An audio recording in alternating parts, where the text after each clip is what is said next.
everyone. I have the pleasure of having two co-founders of Athletic Lab. So Lauren Glisick is a co-founder of Athletic Lab. She's a doctor of physical therapy. She graduated from University of South California in 2014. She has extensive experience in orthopedics, athletes, fitness professionals, and active individuals. She's been trained in selective functional movement assessment, blood flow restriction therapy, and completed over 200 hours in continuing education in biomechanics, upper body injury treatment, foot and ankle assessment for runners, chronic pain management. And when she's not working, she loves playing volleyball, running on the beach, hiking, snowboarding in the mountains. Lissa Clary is the co-founder of Athletic Lab, and she's a doctor of physical therapy. She holds a certification in orthopedic certified specialty. She graduated from University of South California in 2014.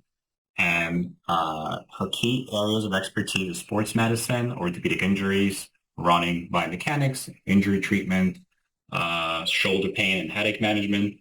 She also teaches at the University of South California, and she's based in Santa Monica.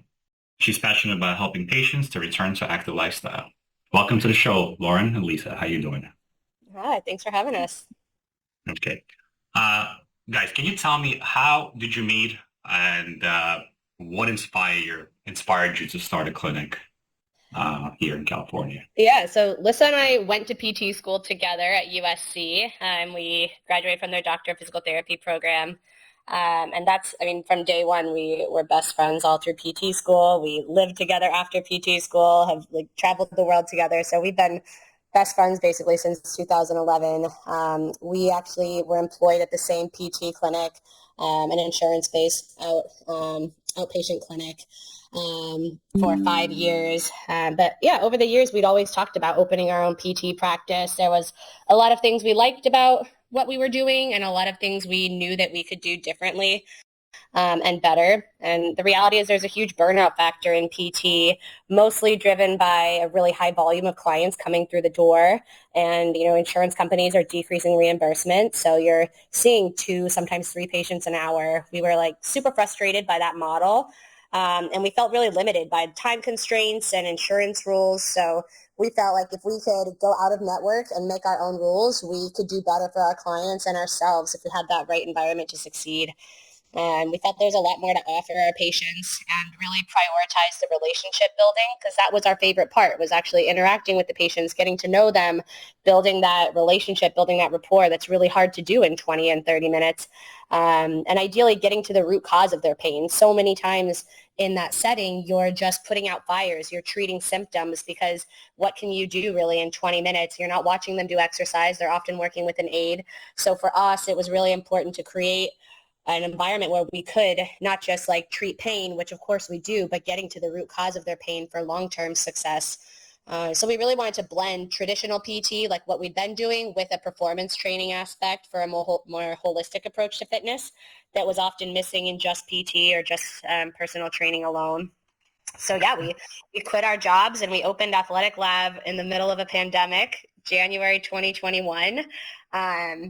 We started, we basically sent out emails to about 50 gyms in the Santa Monica area, asking if we could sublease a space from them. And we got a couple of responses back. We ended up finding a perfect fit. They weren't able to operate because of COVID. So it was just this huge empty gym, and we were paying maybe a couple $100 a month, or I don't even remember. It was a great deal for us as a brand new business. We went on Fiverr and paid $50 to have a logo designed for us. We built a website. We got an Instagram handle, and I think we had probably 10 patients that had followed us from our previous clinics. I had 5, Lissa had 5, and we were Athletic Lab. We joined a business mentorship group within the first week of starting our business. It's called PT Biz, and that has been really pivotal to our success. PT Biz? Yeah, PT Biz. So it's all cash-based PT clinics. And so, yeah, I think joining that from the start and laying down a really good foundation, kind of setting the systems in place and doing everything right at the beginning, rather than having to go through and start different systems and operating processes and those kinds of things down the road when our schedules were full. We had the time, we had the bandwidth to do it. So I think that a lot of like the learning things, like as the business grew, the demands of the clinic were changing, and we kind of had to adapt and learn how to transition from just treating clinicians, which, that was in the beginning, it was just me and Lissa in a room. There was no work culture. There were no employees there. Like, it was just us treating. And so now having employees, having to transition from clinicians to that managerial role, it's really nice to have, that sounding board and that group of like-minded clinicians who have been where we've been or who are going through what we're going through. Great, Lauren. You had so many different points. Great points, actually, exactly what I wanted to ask you. So going back to when you quit your job, right? Or your jobs, you both quit your jobs. Did you get a reply from the gyms first before you quit your job? Was it multiple gyms? Was this just one gym out of 50? Can you take us through that time frame? And if there was multiple gyms, how did you select the right one for you that fit your needs? Yeah, mine and Lissa's situation was a little different. I was going to quit my job regardless. I was unhappy with what I was doing and where I was doing it. And so I I quit the job and didn't look back. I'm And I was like, turn the ships. I'm done. Like, we're gonna make it work or else. yes. Yeah, so I was This is an important point you're making because there's so many physical therapists that are talking about, dissatisfaction with the current job, being burnt out. And one of the most important questions I hear is, do I quit my job first before, I start a clinic, or do I do it at the same time as I'm working full-time or maybe part-time and trying to build my new practice? So, Lauren, for you, it was quitting your job and looking for next opportunity. Listen, was this the same thing for you? Did you quit your job first, or you had a contract with the gym in place before you quit your job? So yeah, my situation was a little different because I also teach at USC. So I had a little bit of a side gig that honestly offered me a little bit more security just in terms of finances, right? The reality is some people can't just Absolutely. have income, right? So there was that, and then also Lauren and I were both seeing some private patients on the side, so it was helpful to have a little bit of that income, so we knew, okay, at least we have something while we take the leap to really try to grow the business. Perfect, perfect. And then again, so you're actually found the place before you went into this, right, Lissa? Or you were still working multiple places? Yeah, I was still teaching at USC. We were still seeing some patients, like we'd go to their homes, right? Got But we were searching for the gym early on. Really, we had both quit our formal, like outpatient got it. in-network therapy jobs before we found the space. Okay. Okay. Yeah, Makes sense. yeah, put as many feelers out as we could into the community and got a lot of responses from gym owners, which was actually a great way to network too, to start to get to know people in the community that would have people that, would value our services and be future clients. So that was a great way to network, but then also it was a good way to, find the space where we ended up initially starting. Were you treating in multiple gyms, or you selected just one gym to treat at? It was just the one. Yeah, and to your question, like how we chose it, Yeah. I would say we probably sent out I don't know, 30 emails, 25 to 30 emails, and we maybe got I don't know, 5 or 6 that replied back with a yes. But when we actually looked at the spaces, one of them, it was our prime clientele, but the space was just too small and there was no privacy. There was no way we could conduct an eval there. It was way too open. And so that ended up not working. But like Lissa said, that's one of our top referral sources. We met the owners. We really liked them. We started working out there. So, but when we found the gym was called Training Mate, and it was just, it was a huge space. They basically had a built out personal training place in the back.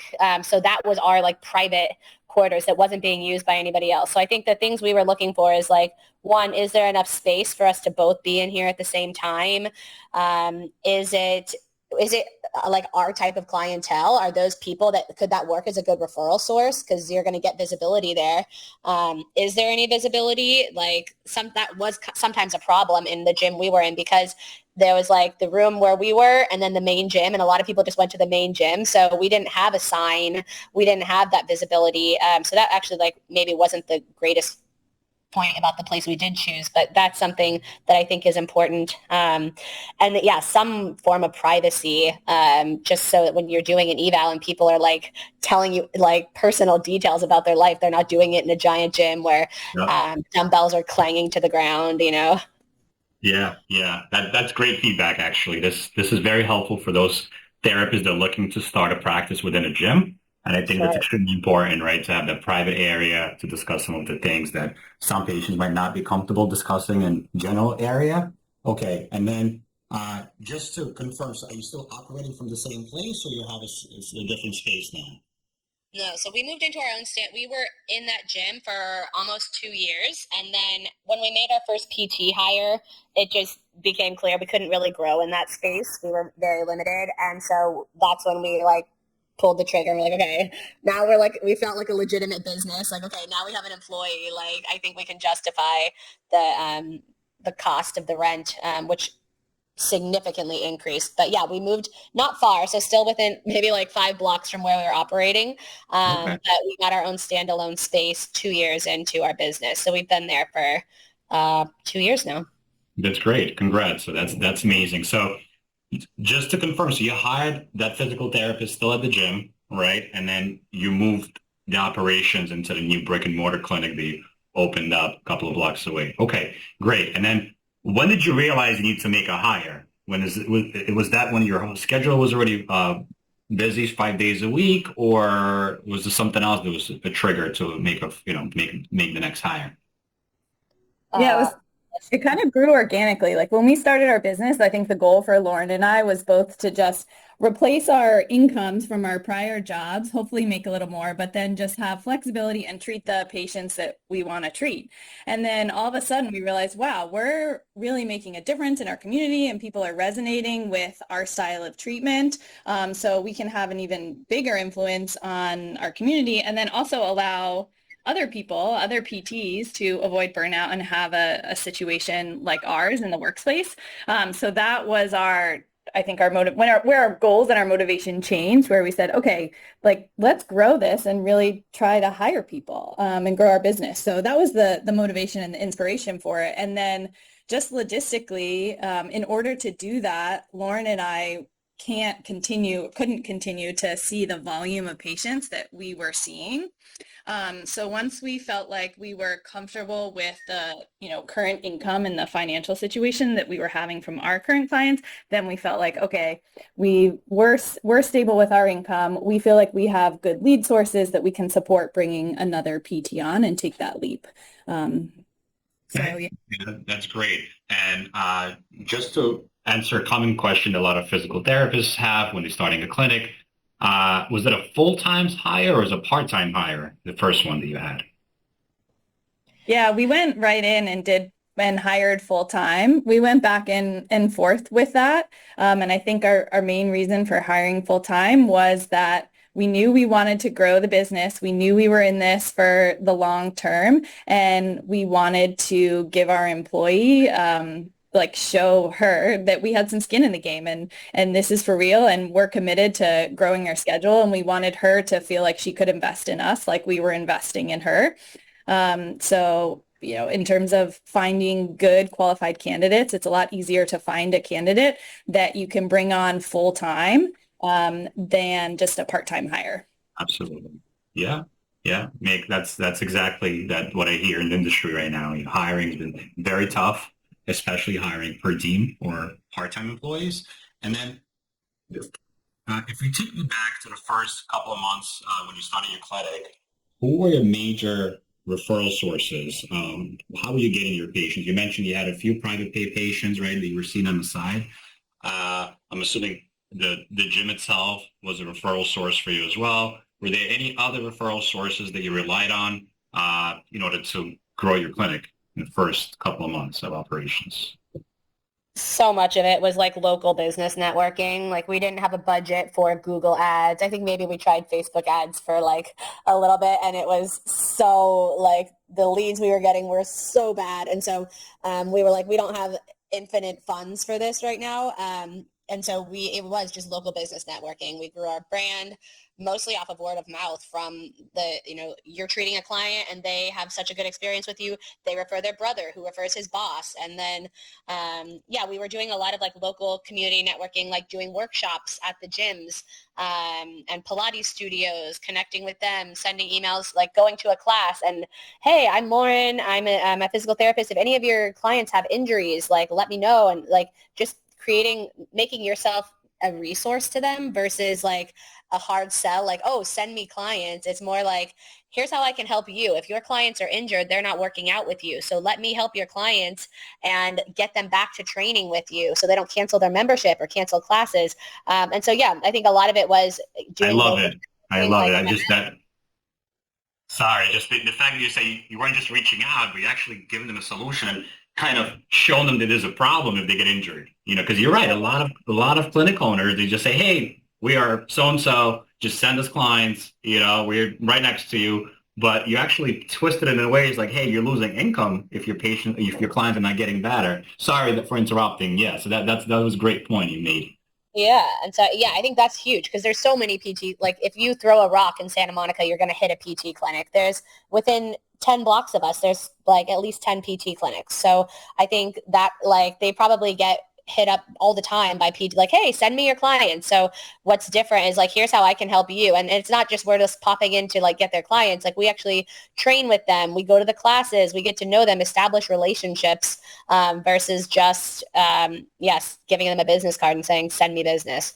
Like honestly, all that's where all of our leads came from, and that was all of our marketing and branding strategies initially. Word of mouth, asking for Google reviews. If somebody had a good experience, writing a Google review, because like it seems like so silly, but that's how I like. If I'm going to a restaurant, if I'm looking for an acupuncturist, like I'm looking on Google reviews. Like if somebody has 5 Google reviews and another place has 500, guess who I'm calling? So those kinds of things really do add up. So we really emphasize that with our PTs. Like, hey, if somebody has a good experience with you, ask them. It's not awkward. Like, ask them for a Google review, and not so that like you can have 50 good Google reviews, but more like if you enjoyed working with this person, let's get more people like this guy in the door because you enjoy treating him. Like, where does he hang out? Where does he run? Oh, he runs at the Venice Run Club. Let's jump into some Venice Run Club runs to meet more people like this person. So we like most of it to be organic. As we've grown, certainly we've used more like Google ads and been able to kind of tap into more. We do treat a lot of runners. And so we built a really solid foundation in the running community through word of mouth and targeting those niche populations with Google ads now that we have a platform for it. But in the beginning, it was, a lot better just cast a wider net and kind of figure out who is the ideal patient that you're working with. This is great. This is exactly what a lot of our clients, a lot of therapists, they're looking to start clinics. That's what they're looking for. They're not sure how to get those initial 10 to 20 patients through the door. And one of the questions I get asked a lot, doctor referrals. So how do you guys look at doctor referrals, right? Lissa, you being an orthopedic certified specialist, generally I know orthopedic surgeons, they like to have, to send patients to credentialed therapists that are, certified, right? Do you guys get referrals from doctors? Do you rely on doctors at all? What's your take on this? Yeah, as our business has grown, we've gotten more referrals from doctors. However, that's still, I'd say in terms of direct referral, that's still a small portion of our overall lead sources and new clients that are coming in the door. We initially didn't start marketing to doctors just because usually unless you already have a relationship with them or you know them personally, there's usually a lot of red tape in terms of getting to them, and it's a lot of effort. You got to get through the front desk and then you find time to the doctor, and they've already got a laundry list of PTs that they usually just hand the patient. And so we would just be a name on that list. And so we didn't feel like that was going to be an efficient use of our time. So that's where we doubled down on more of the community side of things that Lauren talked about. But now that we've, been in business for really only 3 years, it's not that long, but some of our patients have come from common doctors. And so through the patients, we actually then will develop relationships with the doctors. Like we'll go to some follow-ups, or if they had a surgery, we'll then send the progress note and be able to have a conversation with the physician that way when we have a mutual patient. So we do some of it that way, but like I said, yeah, it's still not a big part of our referral source. So going to follow-up appointments, because I hear this a lot. So you guys utilize that strategy, and do you find that helpful? For sure. I mean, just our model and our brand is so different from like traditional physical therapy, right? And so a lot of even doctors and orthopedic surgeons, the model is relatively new, and so they don't understand what the value is of the model. So it's hard to just explain that in a, maybe 5-minute conversation that you'd get if the front desk lets you through to the doctor. So when you go to follow-up sessions, the patient usually is raving about their care and how it is different. So that speaks for itself. We have to do less selling of our model because we've got the outcome where the patient is really happy, and that's what the doctor cares about is, right, the outcomes of their surgical procedure. And so if we can optimize that, then that's what shows at those follow-up sessions. Absolutely. Lauren mentioned Facebook ads, right, and the quality of leads. And I heard this a lot, actually, from our existing clients, from our old clients, that the leads were generating leads, but the quality of leads were terrible. You're actually, they were called to make an appointment or message to make an appointment, didn't schedule. So do you guys track your leads in terms of referral sources or how they found you? And if so, if you were to rate the top 3, what would they be right now? It's up to you. Yeah, we definitely track them. And that wasn't something we did at the very beginning, but just in terms of growing the business and having systems in place, now it is actually very important for us to know where leads are coming from and how good those leads are, because then we can double down on the sources that are good for our model. And I'd say number 1 is still word of mouth from current clients, right? Their family, their friends. Mm-hmm. Number 2 would be like Google. Basically, our online ads, our Google ads have been very effective for us now that we've developed the infrastructure online. Like Lauren mentioned, our Google reviews, our website. We've had time to develop our SEO, and so that's made Google ads more productive for us. And then the third would be a couple gyms that we have good relationships with. Great. Okay. Thanks. I think a lot of therapists will take note of that. Okay, and then so in terms of insurances, so you guys mentioned you're out of network clinic, right? Speaking of out of networks, in New York City, it's very common, in Manhattan to have, 90% of clinics, I would say, they're actually out of network providers as well. Do you guys take Medicare, or are you also out of network with Medicare? We're out of network with all insurance. So Medicare, we can't even, if they came in and just paid cash, of course we could see somebody, but yeah, we cannot even give super bills for Medicare. So yeah, we provide super bills for all of our clients, and we're very upfront. We do discovery calls with every client who walks through the door. So there's no sticker shock. They know exactly what our model is. They know what our pricing is. They know what our packages are and how many packages most people use. And we do give them a super bill, but we're very upfront with, we don't deal with insurance directly. You can contact your insurance and let ask what your out of network benefits are. But we give a general, like most clients will get reimbursed anywhere from 60 to 80% of the session cost, but it totally depends on your insurance. We've removed ourselves from that process just because we don't want to quote somebody and say, oh yeah, Aetna will give 80%, and then 2 months later they get $5 reimbursed from their $1,500 package or whatever it is. We don't want to be held on the hook for that. So we give them all the information, and then we put the ball in their court. Like, if you want to use insurance, we'll give you super bills, and it's up to you to navigate that. And most clients have already been through the insurance model. Yeah. They've done the twice a week for 6 to 8 weeks and been cut off by insurance because they were good enough, even though they're not back to playing their sport. They're not back to running, but by insurance standards, they were good enough. And so by the time we do have a lot of people who come through the door who've never done PT before, but a lot of our clients have already been through that model and it didn't work for them. And so they are like, they're less concerned with what they get reimbursed and they want the outcomes. Yeah, that makes total sense. And how many employees do you currently have at the clinic? We have two staff. So Lissa and I are still treating part-time. We have two Uh-huh. full-time staff, PT staff, and then we have a client care coordinator or an admin. She's Okay. remote or virtual. So yeah, she's actually on the East Coast, which is like sort of funny because she's 3 hours ahead when she's talking to people and she's giving them directions to our clinic and she's never been to Santa Monica. So it's funny. But Yeah, yeah, that's cool.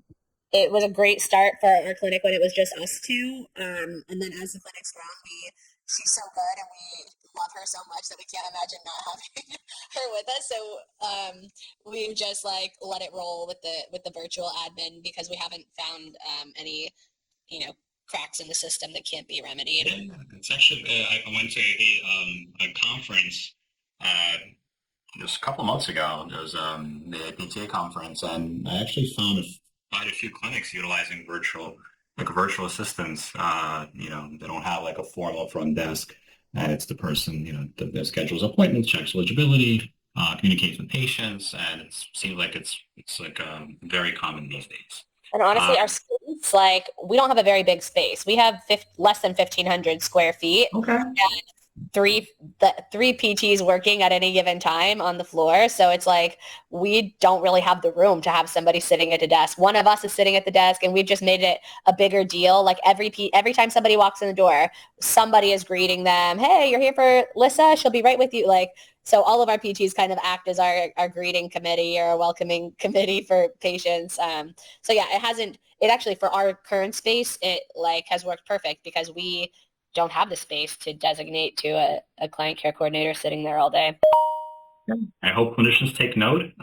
For those that have limited space availability, I think Manhattan is very common to have a clinic under 1,000 square feet. In California, it also seems to be a common problem. And then, can you? So I know we have limited time left, but can we talk a little bit about combining clinical excellence, right, and management practice? How do you guys able to do that, right? How do you able to treat and manage the clinic? How do you split your responsibilities? Can we talk about that a little bit?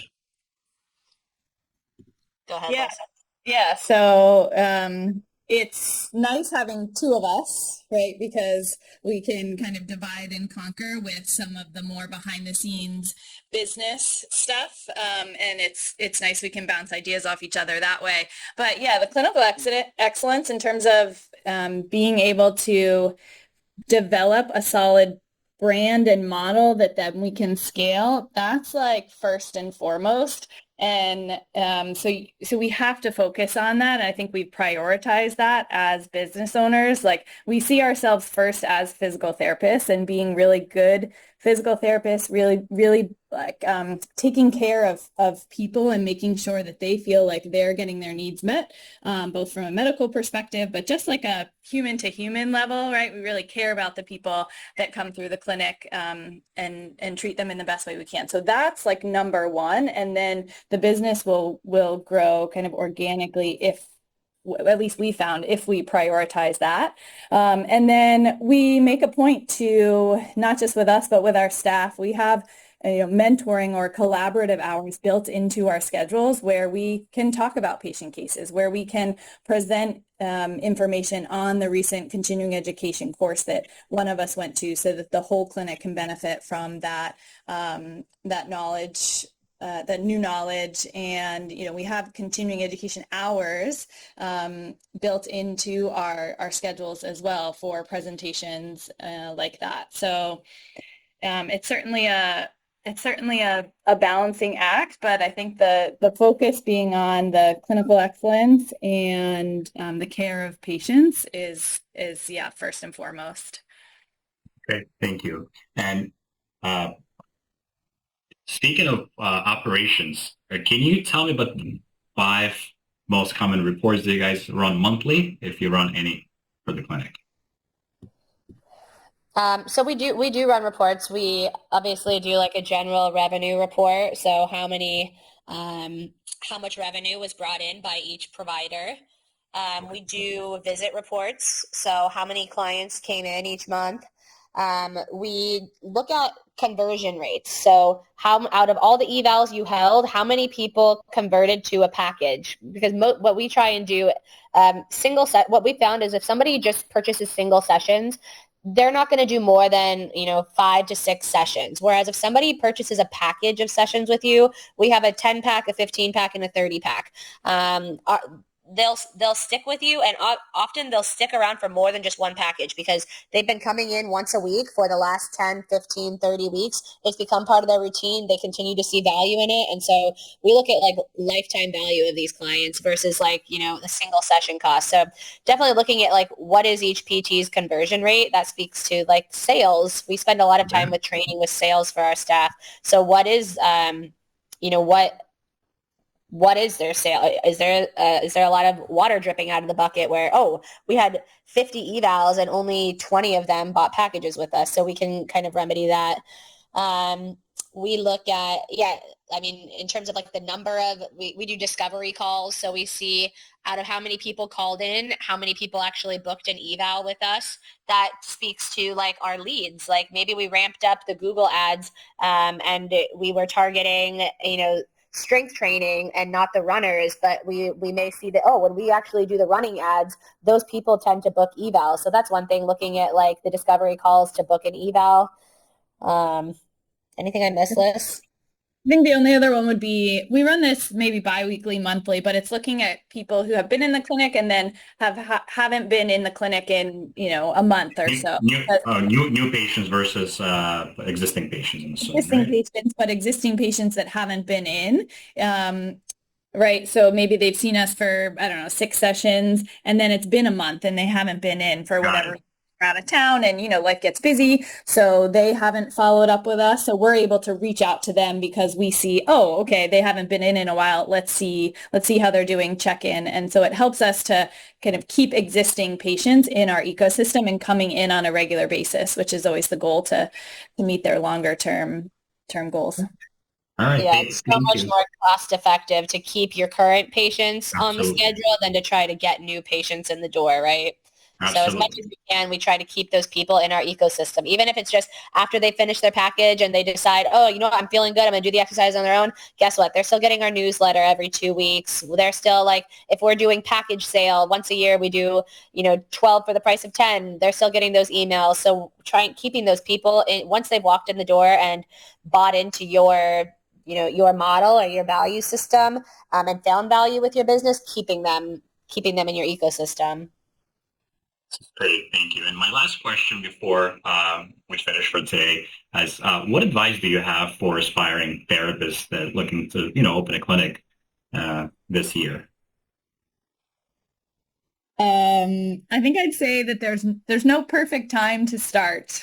Like Lauren and I are kind of a good example of that. We opened our clinic in the middle of COVID, and we just made it work. So I think that if you have the drive, if you have the passion to do it, if you feel like you have the skill set and the desire to do something different and work with people in a different way, then you just kind of have to take the leap, and necessity will breed innovation, right? You'll find ways to be successful and get patients in your door because you need them in your door, right? So just taking action is super important, and there's going to be no perfect time.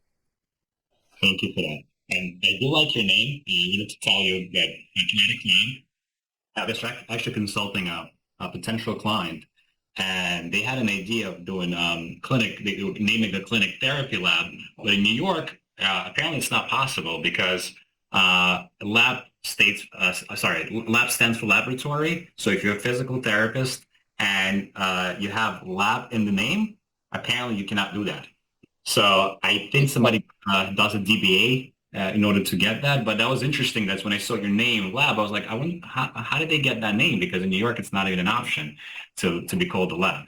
Yeah, we were like coming up with names. We were like, we wanted something that like kind of blended, because our thing is like we use like science to get results, right? Like we're using dynamometers to actually test strength, and just like placing a hand on your quad and being like, oh, how strong is your quad? We can actually see, oh, your quad puts out 200 pounds of force, and that's 100 times your body weight. And you know what I mean? So using science to that. And so we were like, oh, athletic lab, it blends that performance training with the science that kind of sets us apart from traditional PT. I love it. I love it. Guys, it was a pleasure speaking to you. I appreciate your Thank you time. so much for having us. Yeah. Okay. Wish you all the best in your clinic, and I hope to speak to you in a couple of years and to get an update on the clinic then. Yeah, sounds good. Nice to meet you. Thank you.